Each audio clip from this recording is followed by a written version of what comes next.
Gentlemen, welcome to this particular session. I hope all of you are able to hear me, and I hope you guys are okay. Great. And my name is Dr. Joshua Aura. I will be the one taking you through this advanced financial management. So advanced financial management, we shall be teaching it thrice a week. And it's normally a marathon class. We start from today, that is Friday. We have Saturday, and then we have Sunday. All our classes run from 8. So when we talk of advanced financial management, and gentlemen, or generally financial management, what comes to your mind? What are the key roles of a finance manager? What are the key roles of a finance manager? Let's start from there. So today, of course, I'm just doing introductions. I don't need the board. Yeah. But now from tomorrow, you'll be able to see us making use of the board. So a finance manager, ladies and gentlemen, as Deng is telling us there, yes, will be involved in lots of planning, financial planning. A finance manager should be able to project and get to know, for example, how much do we need in this particular period, and how do we raise these funds? Financial projections, financial planning, that is really great. Ladies and gentlemen, if, for example, today you are appointed to be a finance manager at Safaricom Limited, amongst the things that will be required here to do is to appreciate that you will be involved in looking for capital for all the projects that this company would want to engage in. Capital fundraising is one of your duties. So for you to be able to do proper fundraising, then you need to know how much do you need in total. And that is why I'm happy to see that students are saying that one of the roles of a finance manager is to do what we call capital budgeting. Capital budgeting and the resource allocation. Capital budgeting and resource allocation. Very, very important. Yeah, capital budgeting, resource allocation. Once in this case here, these particular projects we are doing, once they are able to yield the profits, then this finance manager again will be involved in what we call dividend distributions. He'll be the one who will come and say, hey, we made the profits of 10 million out of our group projects, but we can't give the entire 10 million to you guys as our shareholders. No, we've got other projects to do in the future. We can only, in this case here, give you 50% as dividends. So a finance manager, yes, he will be involved in terms of what here, dividend decision. Dividend decision. Don't make notes, I'll be giving you all the notes. Dividend decisions. Dividend decisions, yes.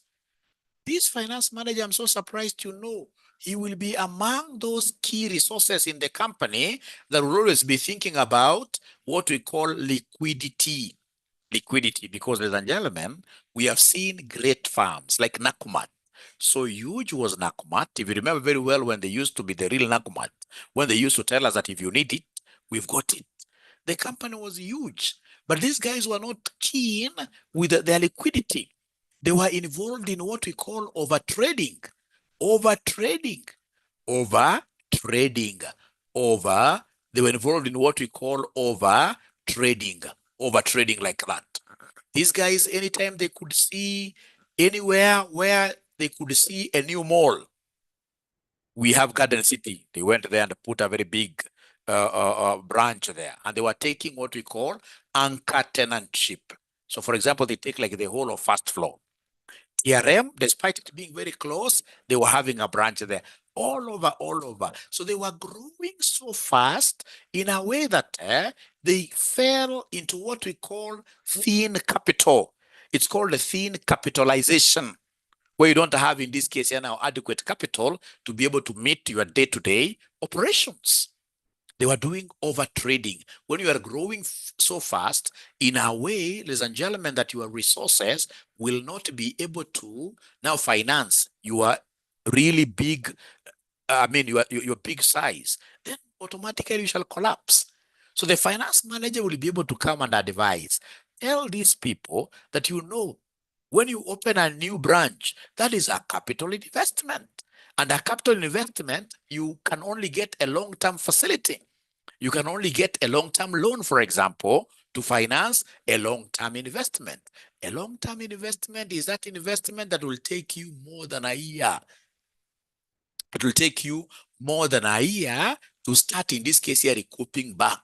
It's just like a non-current asset. Yeah, more than 1 year. You know, some of the investments, for example, Safaricom has now been able to penetrate the Ethiopian market. They went to Ethiopian market 2 years ago. But up to now, these guys have never recouped. It could even take them like 10 years before this Ethiopian subsidiary starts yielding profits. So what if then you take your short-term liquidity, your short-term working capital, and then you invest this into a long-term project? Then you'll get yourself in a situation where you'll not be able to pay your suppliers, all right? And then, of course, if you're not able to pay your suppliers, some of them will be able to take you to court for winding up. Yeah, they will tell the good judges, hey, these guys are not able to pay their debts, so wind them up. Whatever resources they have, little resources they have, they should be able to share this with us.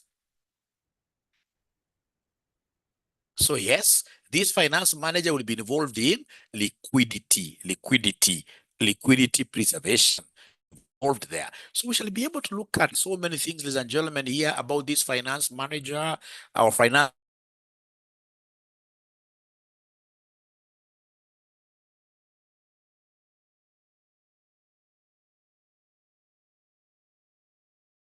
I proceed. Now, when there are always various types of capital that we shall always think about. Which capital are we talking about? So whenever we talk about capital, we shall always be thinking about equity. We shall always be thinking about debt. We shall always be thinking about debt. We shall always be thinking about preference share capital. I'm trying to type for you. Preference share capital. Preference share capital. Preference share capital. So in this case, for example, RCM College has taken you as their finance manager, and then RCM tells you, hey, we want 100 million come 2026.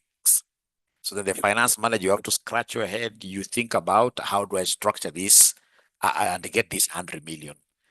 You can't just have the whole of it as debt. There is no bank that will give you 100% finance.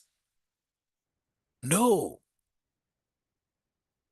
If you go, for example, to a bank, tell a bank, we need 100 million to buy a primary school at Kitengela. And then you tell the bank to give you 100 million, they'll tell you no, because the bank knows. There is no way you as the owner of the project will put your 100% in running this project, and yet you have not put any of your money in the project. They will appreciate the fact that always your heart will be where your money is. And that is why most of these banks will tell you, hey, it is debt equity arrangement. Equity stands for the owner's capital, your own capital. So if it is 100 million, at the very least, they will tell you put in 30%. At the very least, they'll tell you put in 30%. So put in 30 million. So that is your equity. And now the bank will be able to come and put in their debt capital. Preference share capital is also huge in Africa. In Africa, in most cases, we talk about debt and equity. Debt and equity. Let me ask you guys. Fortunately here, all of us are experts in this paper, even before we start doing it. Between debt and equity, which source of capital is most advantageous and why? You as a finance manager, what form of debt, or rather what form of capital will you be mostly recommending to your people? Yeah, most of them are saying debt, yes, not equity. Thank you for trying, but debt is the very best source of capital. Yeah, simply because of what this gentleman is telling us, that for debt we pay interest. And the interest is normally tax deductible. Interest is tax allowable. Remember equity. Equity at the end of the year, you shall declare what we call dividends. And when you pay dividends, dividends are never allowed for taxation.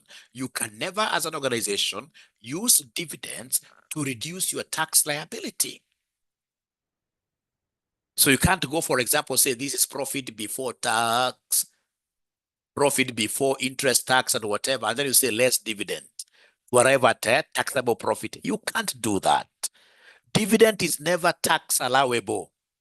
Yeah, dividend is never tax allowable. It's never tax allowable.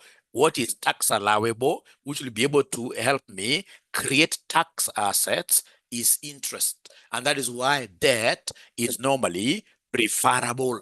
Debt is normally preferable.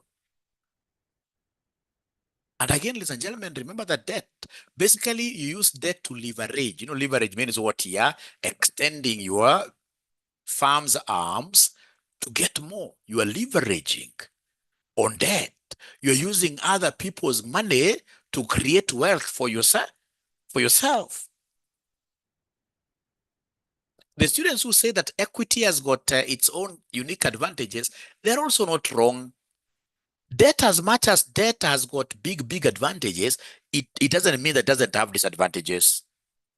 Debt, if you don't use it very well, ladies and gentlemen, debt, if you don't use it very well, chances of you being wound up are very high.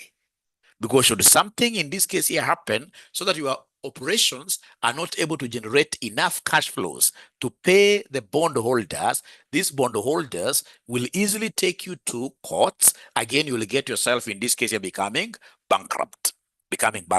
Remember, this debt, ladies and gentlemen, not many people know how to work with debt.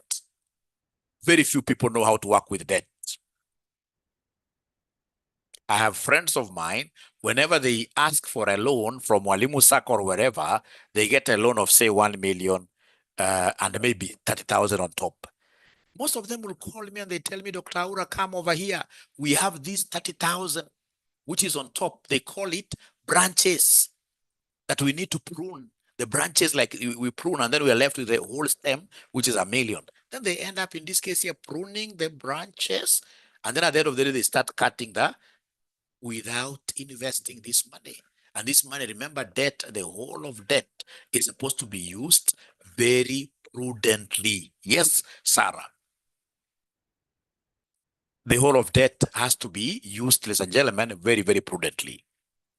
Do we have some students in this room who don't use debt for their business growth? Anybody doing business, or if you're working for a company, would we be having people who don't believe in debt, that they want to be debt-free? Yeah.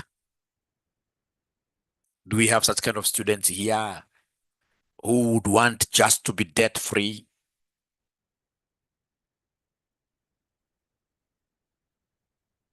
Or even not working? I mean, you know, everybody has a plan. Perhaps there could be somebody who is saying, when I grow up and get, in this case here, a job, I would not want to be into debt. I would want, in this case, to be working with my own money. Equity. Ladies and gentlemen, for my case, I'm 100% sure that were it not for debt, Dr. Aura would not be here today, wherever he is. Of course, I've not really succeeded there like the way I would wish, but at least I've been able to make some steps. Yeah. And I strongly believe it's because of the debts that I normally have. I normally take debts up to here, but I'm very prudent in terms of how I use my debt capital. All right. That's why we are able to, like now we are building a primary school somewhere in Isinya, which shall be opening in 2026. All right. Amongst other things here and there. All right. So few people, very few people know how to make use of what here? Debt. Very few. Out of 1,000, maybe 10. Because somebody, for example, will borrow and then they go putting up a concrete structure, big one at home. That's not an asset.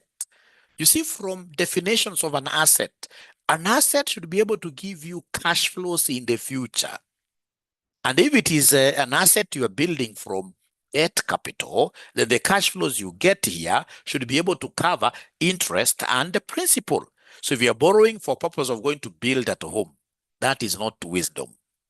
If you're borrowing, for example, for purposes of building, for example, a house here in Nairobi, where, for example, you're staying, then, for example, assuming this house, when before the house, you are paying, say, rent of 80,000. When you put up this house, you'll be paying, in this case here, rent of 0, and now you're living in your house. And if this 80,000 that will save for not now paying rent will be able to cover your interest and principal repayments, then you are a good person. All right? So those are the kind of things I would want to be teaching you, ladies and gentlemen. As a finance manager, you must ensure that we have proper controls that will be able to ensure whatever monies you've been able to get from these banks go to finance the intended purposes. Where we have problems even in Kenya here, despite us having huge opportunities of huge debts, it's because the debt that comes into Kenya does not get to be used very effectively. It's because we don't have very experienced finance managers in the country. We only have people around here who would want to line their pockets. So at the end of the day, they create a bad situation where we shall be required to pay back debt. And we are paying this debt as all Kenyans for nothing that we can see this money did. And the kind of debts we are bringing, these are debts that will be able to take even up to 50, 60 years to be paid, mortgaging even our children in future. All right. So big problems. So that one of the things that we shall be able, ladies and gentlemen, to discuss here as we progress with this subject. You will be able to see, for example, the Modigliani and the Miller theories. Where in this case here, we are told theories that the value of a farm increases with the debt amount that you have. That the more the debt you borrow, the higher the value. But if you use this debt prudently, all right. But again, you will not be able to keep on just borrowing. There are levels, thresholds of bankruptcy. There are places you will be able to reach, ladies and gentlemen. If you're not careful, should you go above those levels, then you will become bankrupt. You'll reach a level where now the risk is very high, where you will not be able to gather enough cash flows to be able to pay your interest and what year principles. So one of the things that we'll be able to, ladies and gentlemen, get out of our training of advanced financial management will be this concept of what year will be this concept of management of debt capital. Now, if you allow me, ladies and gentlemen, I'll be able to project my screen here for purposes of just taking you through our syllabus for you to understand exactly what is needed of us in this subject. So this is paper number 15, the most beautiful paper in CPA. It's advanced financial management. Unit description. This paper is intended to equip the candidate with knowledge, skills, and attitudes that will enable him or her to apply advanced financial management techniques and methods in a practical work environment in both private and public sectors.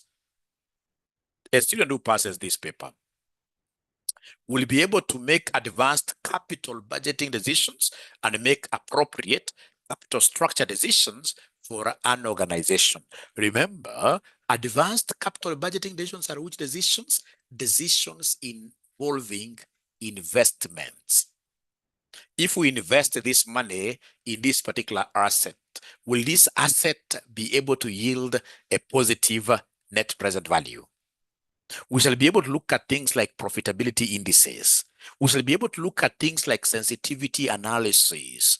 It doesn't stop there. Then we have the capital structure, the optimal capital structure. Is it debt? Is it equity? Is it preference? Share capital. So we'll be seeing us, ladies and gentlemen, talking about WACCA, weighted average cost of capital. WACCA, very, very important. All right. From there, ladies and gentlemen, we must be able to evaluate portfolios and apply CAPM, capital asset pricing model, and other multi-factor models in financial decision making. Ladies and gentlemen, what is a portfolio? Fortunately, you did this portfolio management in this lower intermediate level.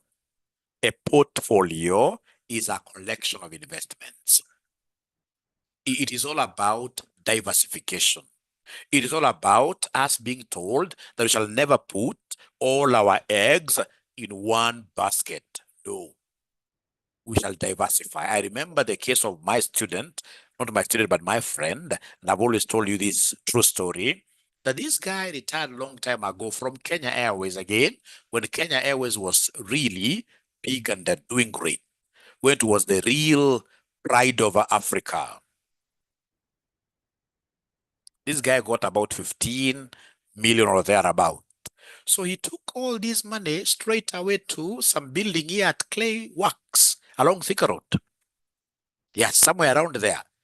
Yeah, there's some swampy areas there. So he was able to get, in this case here, a good construction firm that was able to lift up that house. And the 15 million really went into this very good structure. Those old days, 15 million was huge. It could do a big structure, massive, including finishings. Nowadays, 15 million, if you are talking over 50 by 100 size plot, 15 million can't even take you third floor and finishing. No, no.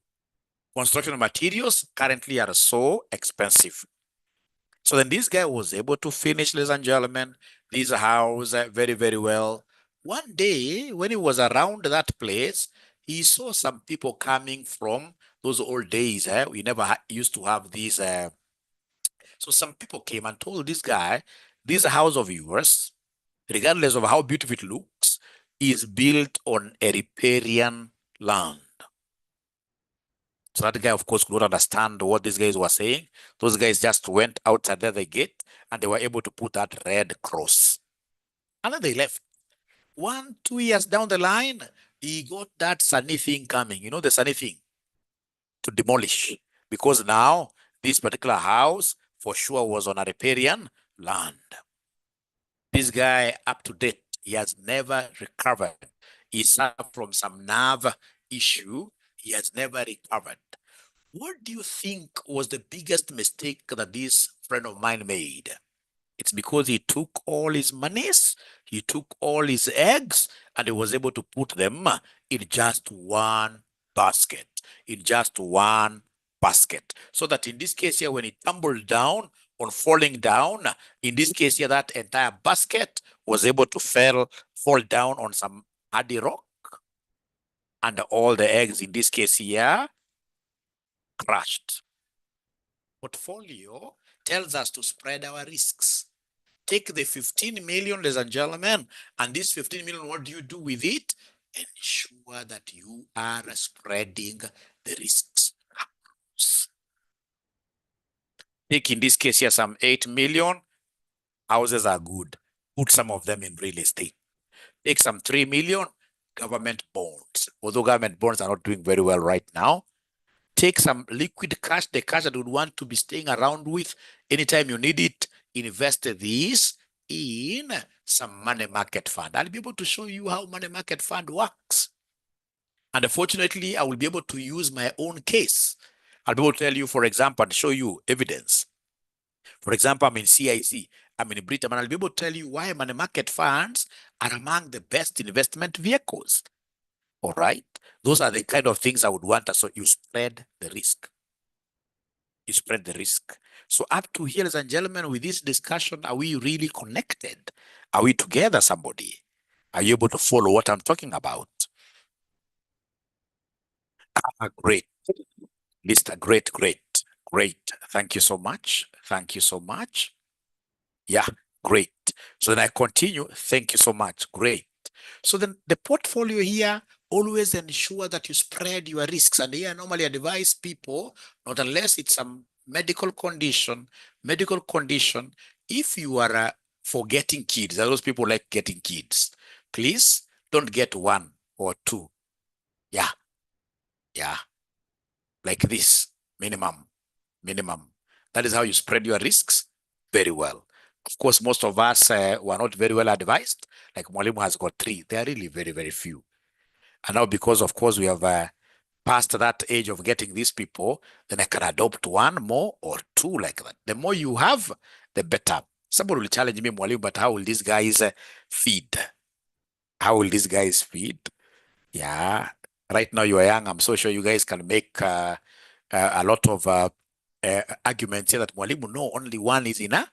When you become old is when you start realizing, hey, like Gachagua the other day, I even had Gachagua complaining that it was not very well advised. You should have gotten, not unless it's a medical thing, please never hesitate. That is how you spread your risks here. Of course, you're not looking at these kids in the very future like they're coming to help you, but just try to put, in this case here, your eggs in many baskets. Let me read your suggestions because I'm so sure this is quite contentious. This is quite contentious. So Maggie, for example, tells me, Mwalimu, no, no. But is there somebody who is agreeing with what I'm saying? You can see what Sarah is saying. Sarah, congratulations. And you can't tell me that the person who has got one that is richer, that you are richer than Sarah who has five. Life has got a funny way of distributing these things here. You can't convince me. You cannot convince me. You cannot convince me. You cannot convince me. All right, ladies and gentlemen, that is, I feel attacked. we shall we shall overcome. Don't worry, Judy. We shall overcome. I said if it's medical, well and good. But if you can, the earlier, the better. The earlier, the better. Much forgiveness. So in terms of portfolio, the only thing I don't encourage young men to do here is to marry like 2 or 3 wives. No, that's very bad. We shall only stick with one wife, but many kids. Don't tell me that Mwalimu, even one wife, you're putting all your eggs in one basket. No, no, no, that one we refuse. But portfolios and gentlemen is all about what here? Spreading our risks, investing in various sectors. Don't invest like if it's, so for example, like now, even what as a RCM we are doing, it may not be the very, very best. Because like we're investing just in the school's business. Yeah. Maybe as we grow 3, 4 years, of course, for now we can do that because the school's business is what we understand best. But as we grow, we need to diversify and, for example, have one hardware here, have some real estate properties there, all right? So that, ladies and gentlemen, remember there is what, like, for example, when COVID-19 struck, schools were affected a lot. People went for like a whole year without any student going to any school. And that is now the worst bit of not forming your portfolios very well. When one industry is struck like that, and then you will be on your knees as a whole organization, then you shall never. Diversity means different. It means a strata, like a strata, layers of soil. When you dig down, you'll get clay here, you're getting something here, different. So you should be able to move, ladies and gentlemen, across various sectors, like how Chandaria has done it. So remember, Manu Chandaria is a conglomerate. You'll be asked this in your theories. He's a conglomerate investor. He's a conglomerate investor like that. Conglomeratism means that you've spread your risks by investing in various sectors. So like Manu Chandari is in the hostel business, he has this Mabati rolling, he has the tissue paper company. So this guy will never know poverty in his whole life. The same case in this case here with Musk, this Elon guy, the Elon guy. Great. I can see somebody asking for Teacher David. Yeah, you'll be able to see him. Yeah, as I introduced, I said, we're teaching this paper with him. Great, like that. Now, ladies and gentlemen, then we shall be able to do the following here. You can see here, the next thing is to apply relevant models and skills in prediction of corporate failure.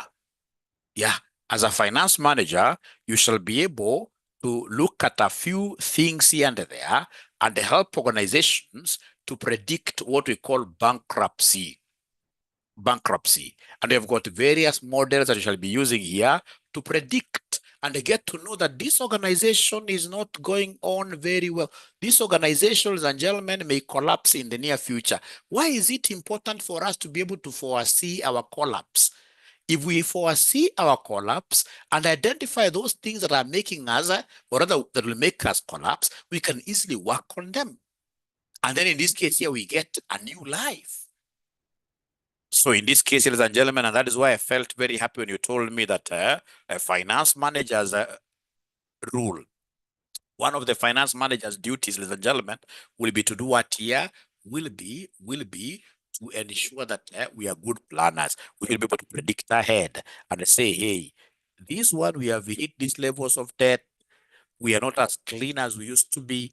Our staff are not very, very well motivated. We are not able to pay our staff in good time, etc. Those are things that we shall be able to really look at under predictions of corporate failures. Predictions of corporate failures.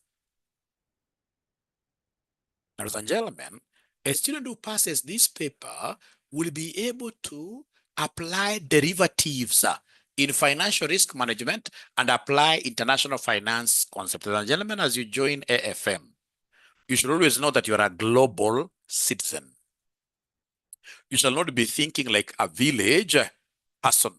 You know, a village person will be that kind of a person. For example, you are born and bred in, say, Kirinyaga, went to Kirinyaga High School. In this case here, Kirinyaga University. You want to work in Kirinyaga and marry a lady from Kirinyaga or Mbere. So then you are a village hero.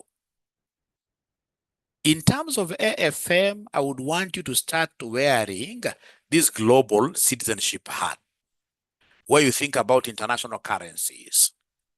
All right? You are thinking about great things here. When you talk of the yuan, you already know what a yuan is. When you talk about, for example, the beer from Ethiopia, you know what the beer is. So I would expect you guys to be also reading the Business Daily, especially on international news, financial news, because you'll be asked those things in your exam. So whenever I come across any international great financial news here on this citizen, not citizen, but Business Daily, I'll be advising accordingly. So international, you must be able to know what derivatives are. Yeah. And then, ladies and gentlemen, we have here evaluate mergers and acquisitions. One of the very first things you'll be required here to understand under mergers and acquisitions is that a merger is the coming together of two or more companies. Two or more companies merge. The coming of two or more companies, they come together, ladies and gentlemen, both of them lose their identities. They die. The ones coming together, they die. And then we shall be able to have a newly created company, perhaps called C, new company. Then that is a merger. Under a merger, company A and B, when they come together, they lose their identities. And then out of their coming together, as they lose their identities, a new organization called C is born. It's born. That's a merger. Under acquisitions, company A will swallow company B. Under acquisitions, which are also known as what here takeovers. So A takes over B. So it is only B that will disappear from the face of the earth, and then we shall have A becoming even bigger because now it has swallowed something inside it. That's called an acquisition. Is there somebody who can give me an example of companies in Kenya that you know are acquirers? We call them predators. They keep on acquiring other smaller farms and then they're becoming bigger and bigger. Is there anybody who is able to give me examples of acquisitions in Kenya that they are aware of? I know of so many. I know of one, Brookside, yes, that's one, yes. Brookside, yes. Brookside, yes. Brookside, yes. Brookside, yes. Brookside, yes. Brookside has been eating the other small farms. Let me ask you a question. Let me ask you a question. Assuming we have two companies, one is called a rat, another one is called a cat. If you put them together, will that be an acquisition or a merger? A cat and a rat. Put them together, will that be an acquisition or a merger? You guys.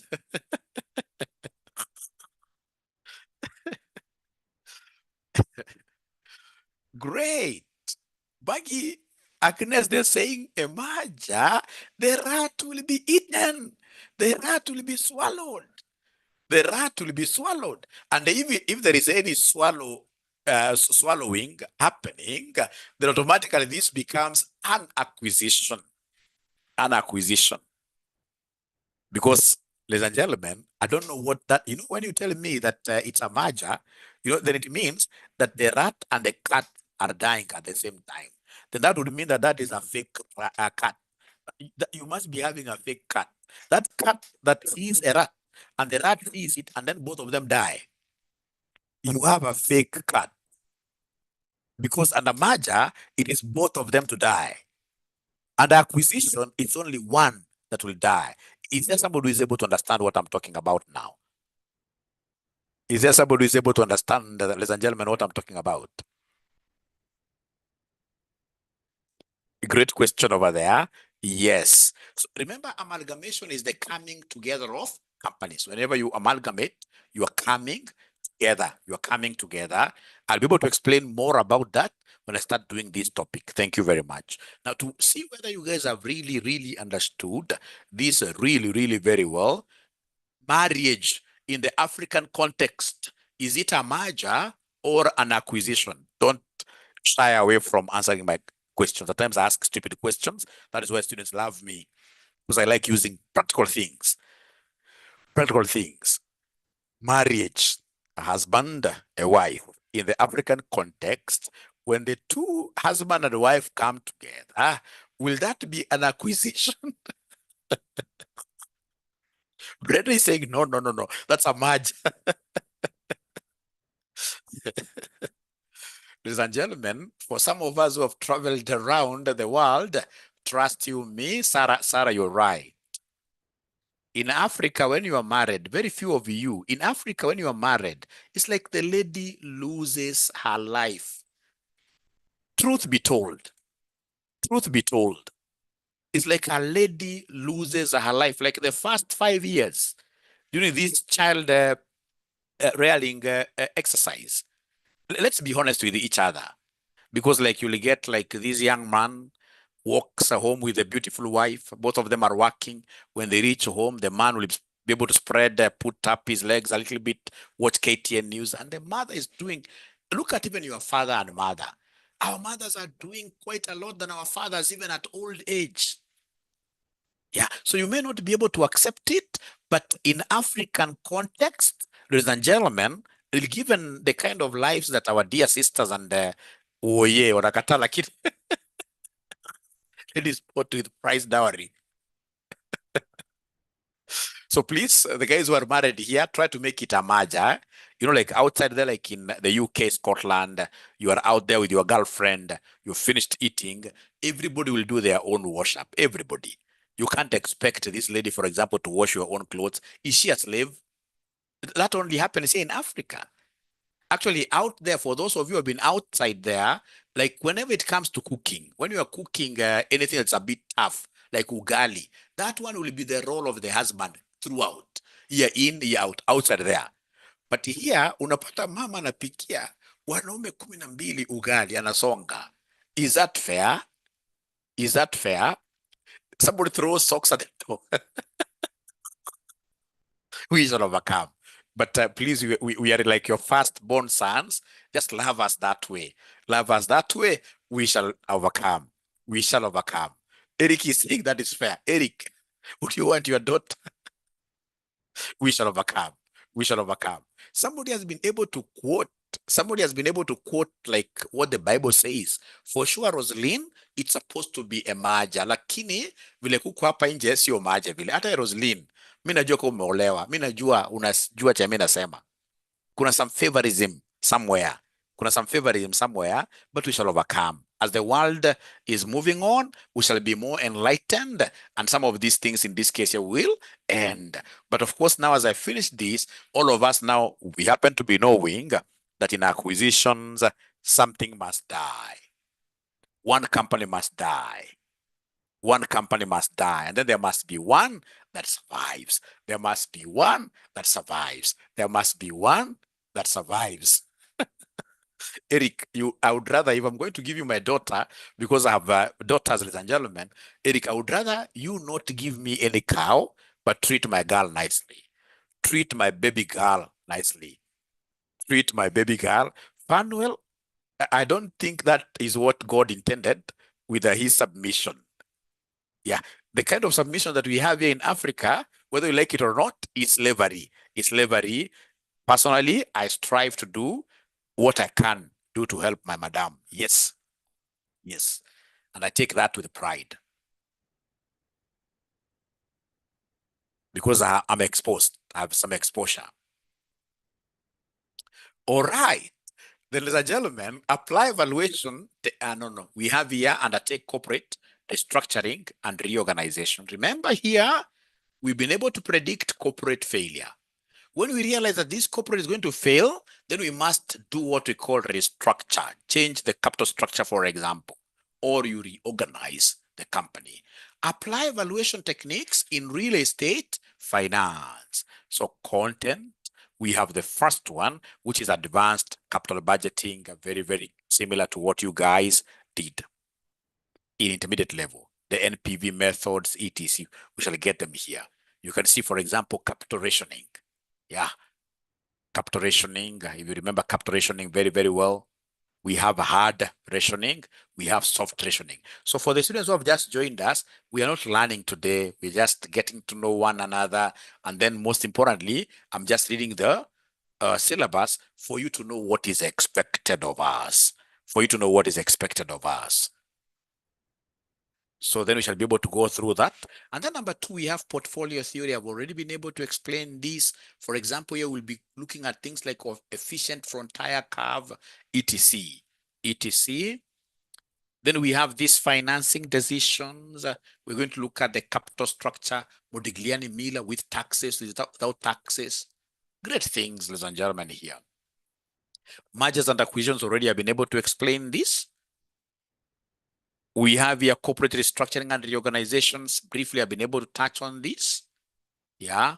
Then we have financial risk management. Ladies and gentlemen, it will be very, very good for us always to think about our risks. What can go wrong? You know, in most cases, we are normally just impressed with that our profits are up there. Yeah, like myself at RCM, as much as I'm the CEO, I'm always the risk manager. What can go wrong? We must always at RCM, we diversify our risks a lot. Like you can't get like even Dr. Aura teaching like say 5 classes. No. I'm putting myself in a way that should I die today, then this organization should be able to still continue. So as a finance manager, you must be able to do what we call ring fencing.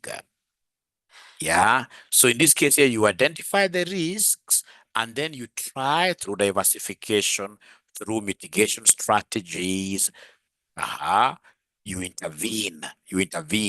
If, for example, you are an importation company, you will be able to need so many dollars, right? So that you can import.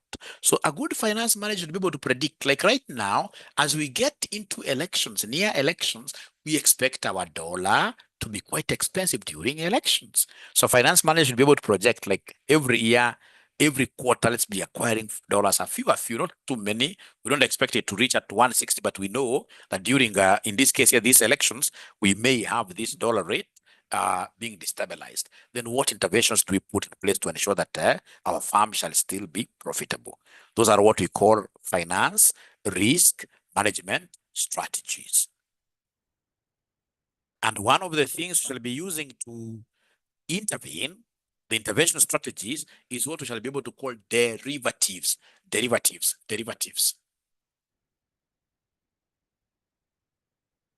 I'm finishing the first session, ladies and gentlemen, should not be really that long. So we have this international financial management. Of course, an international financial management, we look at the international financial management institutions like the World Bank. We have, in this case here, World Trade Organization. We have IMF, yeah, and then we'll be able to look at like the European Union. We shall be able to look at the FDI, what we call foreign direct what here? investments. Ladies and gentlemen, like they have asked us severally all the time, what are the key advantages of financial FDIs, of these financial direct investments, ladies and gentlemen? So whenever we talk of not financial, but foreign direct investments, we are looking at money coming from abroad. Whenever we have money coming from abroad being given to us here in Kenya, we benefit in so many ways. Under foreign direct investments, you will get the foreign investors coming to invest in Kenya here. That question normally comes with about 8 or even 10 marks. They need 5 very strongly explained points. So when we receive, for example, these foreign direct investments in Kenya here, having foreign investors coming to invest in Kenya here, number one, we get these hard currencies. When we get these hard currencies coming to Kenya because of those foreign investments, these hard currencies like the dollar, now the supply becomes high. When the supply becomes high in Kenya, then that means that now they'll become cheaper. So they help us, ladies and gentlemen, regulate. They help us, in this case, stabilize our own exchange rates. Whenever we have these foreign direct investors coming on board, they bring in with them lots of expertise. So there is what we call knowledge exchange. For example, I worked for a company called Arrow, amongst my many employers. I've been very lucky myself. I had one very, very best employer that I left about 3 years ago to come and concentrate with RCM College and my audit firm called 𝗓𝗏&Co, which is registered by 𝗓𝗏𝗏𝗧𝗘𝗠𝗕𝗏𝗥. All right. So that Arrow, ladies and gentlemen, of course, it's a Swedish organization. They do financial reporting softwares. We're able to sell financial reporting group financial reporting softwares to Equity Bank, to KCB Bank, to East African breweries. They also have a lease module. All right. So you can see by coming here to Kenya, they are based at International Life House. These guys have been able to employ Kenyans, and now we have so many Kenyans who have now become experts. If I were in the technology industry, then with the kind of knowledge that I got from there, I would have even also done my own tool, group consolidation tool. So we have that knowledge exchange. So whenever we have this foreign direct investment coming on board here, what else do we have? I can see employment. Like I was employed by those guys. Whenever you see employment, you can also see on the other side of the coin, Kasongo. The country getting taxes, employee-related kind of taxes. The country getting, ladies and gentlemen, in this case here, corporate taxes at the end of the year. All those are benefits. Ladies and gentlemen, most of these people, whenever they come to this country, they are quite soft-hearted. They shall be able to contribute towards infrastructural development projects here. Look at, for example, Sunda Company, which makes tiles, and which is based in Kajiado, along Isinya Magadi Road, if you know that. I mean, those guys are doing a lot. If you look at the backside there, they're doing a lot for the surrounding community.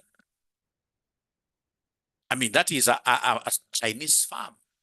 So the owners, foreign direct investment. Ladies and gentlemen, foreign direct investment is a big thing. It's only that in Africa, we don't have very good leaders. I'm sorry to say, if you are supporting the current government or even the previous government, we have never had a very, very good government. Like a government scoring more than 50%. If you ask me to rate them, all of them below average. All of them. Because they start campaigning very early. I mean, doing very, very... Look at a company, or rather a country like, for example, Dubai. Dubai is a country that I'm so proud of. Dubai believes in foreign direct investments.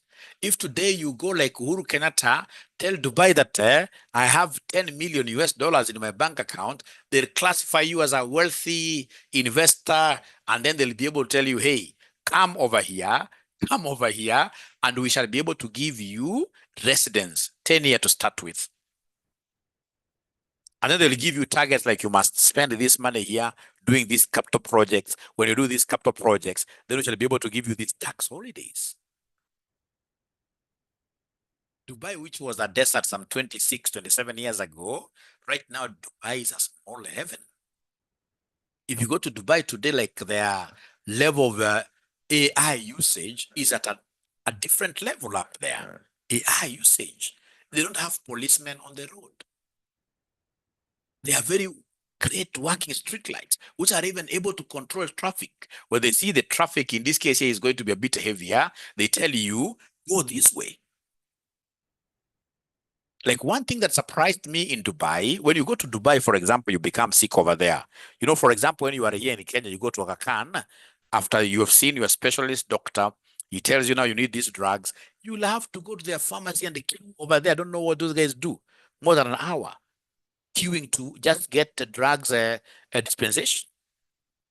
In Dubai, once those guys have been able to take your fingerprints, once this specialist doctor has seen you and says, Dr. Aura, now go to the pharmacy, at the pharmacy opening the door, you use in this case your finger, print like this. Once you do like that, you will get a robot. Within 5 minutes, that robot comes with everything. And in this case, it gives you those drugs like that. Those are the advantages of what we call foreign direct investment. They have brought people all over the world to come and do business in Dubai. Dubai is a free port. Free port means what? Yeah, zero taxes. Of course, nowadays they're not zero taxes, but their taxes are very, very low. So they use that concept of zero taxes to bring in investors who are able to create job opportunities. When these job opportunities are created, people are happy. The happiness index over Dubai people is very, very high, and the people are able to pay taxes, and everybody becomes what here? Happy. If you look at, for example, the UDA's manifesto 2022, these guys were pledged to make Mombasa port a free port of entry. But along the way, these guys, they went there and realized that if somebody brings in a vehicle from, for example, Japan, a vehicle worth, say, 2 million, the import duty is about 600,000. And then now Dr. Ruto looked at a few things, and if I make this a free port, this 600,000, I will not get it. And they said, no, I cannot never talk about that. But how I wish people would come and just ring fence a small section of Mombasa and call it a free port. That so long as you are here, you brought your vehicle here, and you're going to use this vehicle here, zero taxes. Just a small mileage, not quite a lot. It can even be just the town center. You'll be surprised the kind of job opportunities that area will give to Kenyans. And then, of course, they will say it's not everybody who comes in there. If you're an outsider, you only come in here if you've got $1 million US. They'll be able to specify. And of course, they have to check on these money laundering issues. Don't go and steal, and then you come to spend here. So, want those wealthy citizens in this case to be put like the Masai Mara. For the foreign investors, Masai Mara should be a free port. Ladies and gentlemen, if there is something that we are really fighting against now, we should be fighting against now, it's unemployment. Wherever I'm based, like in my audit firm at Westlands over there, every day, what I'm receiving a lot are CVs of people who want jobs, meaning that there is a crisis in Kenya. So if we're not creative enough, think about these financial things like now the foreign direct investments, then we are going to die. These Gen Zs will swallow us alive because they can't. For how long will they tolerate to stay without money? How long? How long?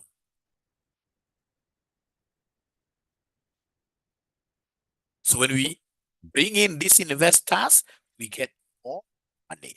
There are so many things that I'm trying to. Oh, already. Already. No, maybe you bring me in as an advisor, but I can't really go for Kenyan politics. Just as an advisor, free of charge, that I will be able to do very, very well. But now who will listen? Because they seem to be knowing. If you look at this Finance Bill 2025, these guys are talking over these multinational corporates to bring their corporation tax rate down, but they will not do it. Because it's like once in this case here, you are taken to that office, it's like you get blindfolded. I mean, like William said very many good things. And this guy has got energy. But now once he's there, it's like he can't not see. He cannot see international disaster. And I'm not trying to demarket him, but these guys, Kenyatta, even Kibaki, that you say that he really did quite a lot. Yeah, he tried, but I mean, that was not his very, very best as an economist, because he never addressed this thing of unemployment. Do you guys agree with me that unemployment is a crisis in Kenya? Do you guys agree with me that unemployment is a crisis in Kenya?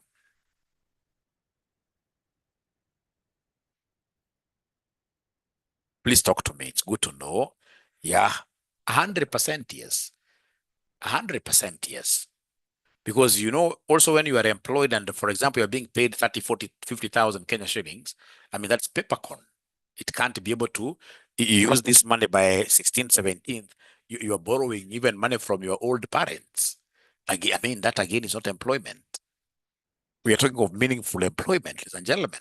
So there's a problem basically because of what here, if you ask me, people don't want to reason like now in terms of finance. We need very strong people, very, very strong people.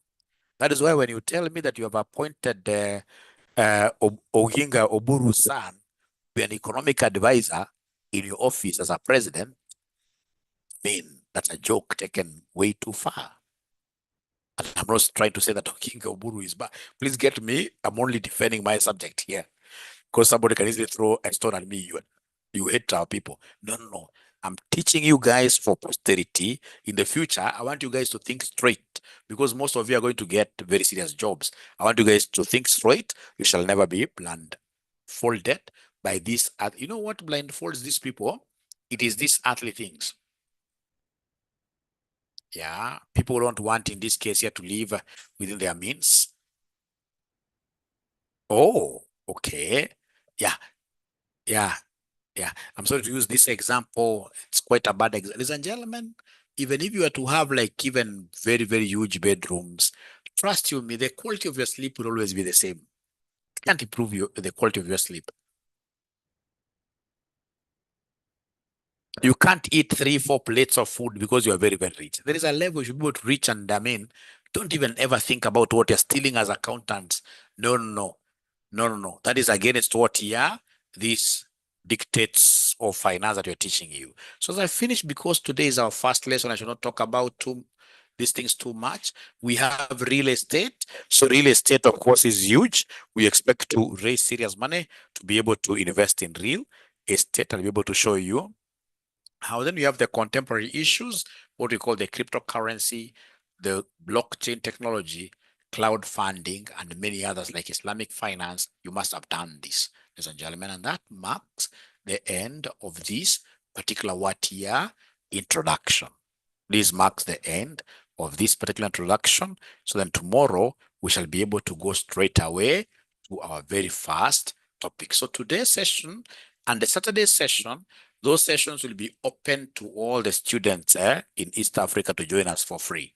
So now we welcome them to come and formally become our students. Like for example, in this particular room, there must be somebody, ladies and gentlemen, who has not paid us. So we want to welcome you to join RCM College. We charge Kenya shillings 4,800 per paper. Yeah, CPA per paper like that. All right. So if you're interested in our studies, learning with us, please call this number 0793 555 000. 0793 555 000. Otherwise, thank you so much. It has been a pleasure hosting you. Yeah, we have morning class, 5 a.m. class, yes. 5 a.m. to 7 a.m. Yeah, great classes, great classes, great classes, yes.